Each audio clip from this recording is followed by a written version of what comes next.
موږ چې وو په لاندې منزل کې ویده وو، خطبه په لاندې منزل په لوړ منزل کې شروع وه، د جمعې لمانځه خطبه. موږ چې راوایست درب اوس منزل لا ونړېدی، منزل ته ورنه موږ د باندې راووتو، زخمیان ډېر پراته وه، شهیدان وسوه.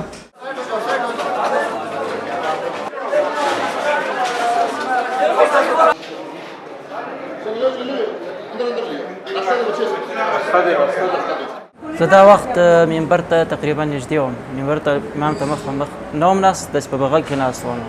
نو بس چې ګوړی کښېنستلم زه، بس دغه درب وسو، لمبه سوله په مسجد کې، بس موږ ټول مخ پر دروازې باندې را